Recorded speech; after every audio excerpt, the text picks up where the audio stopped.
रसूलिल करीम अम्मा बाद. अध्यक्ष महोदय, उपस्थित मान्यवर व माझ्या जमलेल्या बालमित्रांनो, आज मी तुमच्या समोर ईमान याची माहिती सांगणार आहे. इस्लाम धर्म 5 मूल तत्वावर आधारित आहे. त्यातील पहिले तत्व आहे ईमान.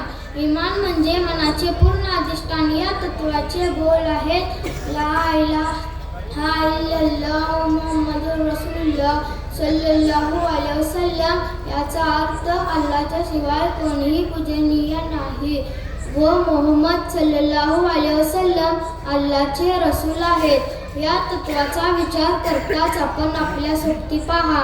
त्याचा प्रयत्न येईल. निसर्गातील निर्मित ऊन, पाऊस, वारा, दऱ्या, डोंगर, झाडे, झुडपे, फळे, फुले याचे नियंत्रण कोण? याचे उत्तर सर्वात शक्तिमान अल्लाह आहे. या सर्वावर दृष्ट विश्वास म्हणजे ईमान आहे. माझे जे काही आहे ते सर्व अल्लाची देण आहे. एक दिवस मला त्यांच्या समोर हजर होणे आहे.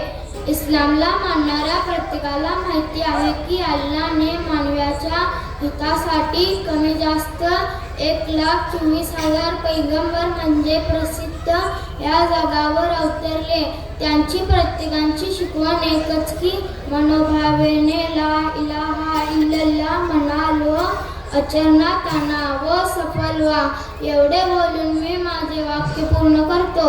वमा अलैना इल्लल बलाग. अस्सलामु अलैकुम व रहमतुल्लाहि व बरकातुहू.